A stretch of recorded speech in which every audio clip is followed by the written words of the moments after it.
Hey guys, Blazen here, and today, in this video, I come at you with a build video. I haven't done one of these in quite a while, and the main perk I wanted to talk about today is actually the Tactical Prowess perk. Now originally I was just going to make a quick video showing you a guide on how to use it, but this turned out to be a little bit bigger than I anticipated. Originally I was just going to show on how to use Tactical Prowess, but then I figured fuck it, I'll just show you guys a build around it.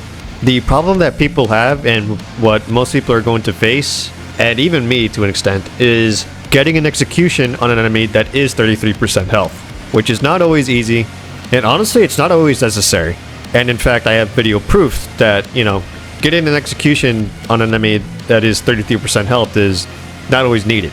Grappling on an enemy that is executable is good enough. Now to show off the rest of the build, I figured since we're building around Tactical Prowess, so we're kind of pretty much going to go backwards.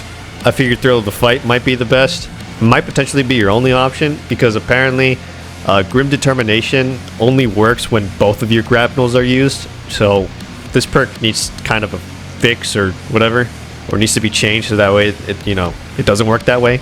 And then I guess you can have combat readiness, but this whole setup, this whole build that I have here assumes that you're playing around Tactical Prowess perfectly, which is unrealistic. So if you want, you could use combat readiness if you think you're gonna make a mistake or you think you're gonna fuck up. The next perk to take, and honestly is a necessity, is Zone of Impact. Performing a finisher with the grapnel launcher deals damage to nearby enemies. These two perks go hand in hand together. Like, I don't think you can have one without the other. Zone of Impact does massive damage and takes off a chunk on even Terminus level enemies. Next perk I take is Collateral Damage. Dive Kick deals 10% more damage and additionally deals damage on the way to the grapnel launcher's target. Now the 10% more damage isn't what we're going for here. It's the additionally damages enemies on the way to the grapnel launcher's target. That's the part we're using. But I feel like, again, similar to combat readiness, if you think you're going to make a mistake or if you fuck up, then these other two options, like this is pretty interchangeable here. Like Shockwave is usually my go-to. This is also really good. So you can interchange between which diving kick perk you want. As for the team perk, we're taking Unmatched Zeal. And this might be a bit of a hot take, I don't know what you guys think, but I feel like they should nerf this perk from 30% health like restore to like a 25% health, and then give that 5% back to Adrenaline Rush. I feel like that will balance it out. So have this be a 25% health regen and this be a 10% health regen. I don't know, what do you guys think? Is that a hot take? You can also take Inner Fire in case you fuck up. Next perk here, Consecutive Execution. I thought about this. Think about Siege mode when there's tons of enemies on screen, and it just takes one good grapnel launcher to like grapple an executable enemy, and chances are that enemy has a bunch of Minoris around him. You will definitely kill more than 7 enemies, and you'll have an equipment ready as soon as you're done with that execution. Retribution is actually usually my go-to, but I figured this might fit the build better. And then this down here, I feel like they gotta change this perk. I have never used this, and there's no reason to, because this class is health regens. So it's kind of an anti-synergy perk. And then next I take Close Combat Focus. Now originally I used Conviction, this is usually my go-to, but I think the thing with this is that even though it's range damage, this applies to your armor as well. Whereas this only applies when your armor is broken. And speaking of armor, aside from getting armor back with executes, you notice down here with my prestige perks, which again is not my usual prestige perk setup, we have Restoration. Killing 7 enemies in rapid succession restores 1 armor segment, cooldown is 15 seconds, and Launch Restoration. Using a grapnel launcher restores 1 armor segment. So 3 ways of getting armor with this class, and on top of maybe a ranged, less range damage by 20%. And then lastly, I take Upper Hand. After a perfect time parry, block or dodge, you do not lose control about taking heavy hits, and you cannot be knocked back for 10 seconds. I figured this might help if you want to aim your grapnel launcher for a moment to try and hit a specific target. That way you won't have to get knocked back or like knocked all over the place. Melee Mastery is usually my go-to. I figured fuck it, let's throw Indomitable Spirit and Fortitude on top of, Upper Hand and all the way up here, Thrill of the Fight. So as a result, this should be a pretty tanky Vanguard build. Again, assuming you're playing around this perk perfectly, which again I know is unrealistic.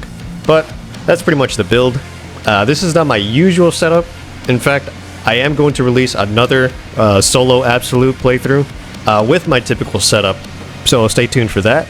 And Now what I'm going to do before I go is actually show you a bit of a guide on how to read the 33% health margin, because it can be hard to read, but I'm going to try my best to showcase that.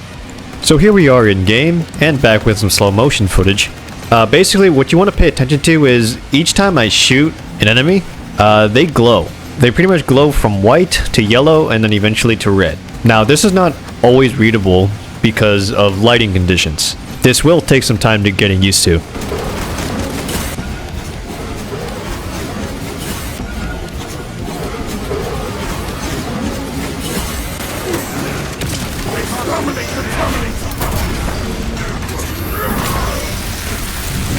You can use the lock-on feature, which helps. Basically, whenever the circle turns red at the bottom left, that means they are, around the 33% health margin. But in my opinion, I almost don't recommend this because you're locking yourself to one target and you're surrounded by a bunch of shit around you.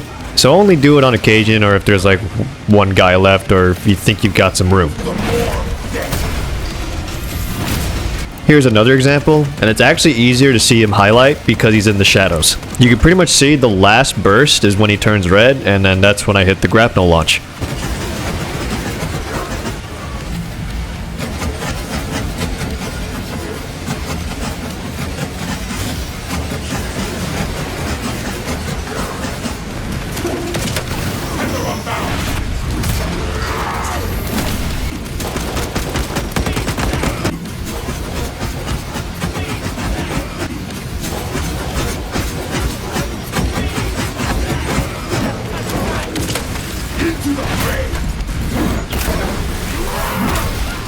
And that's pretty much it for this video.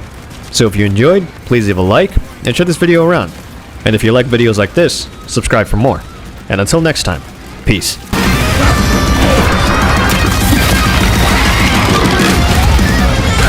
Cultivated.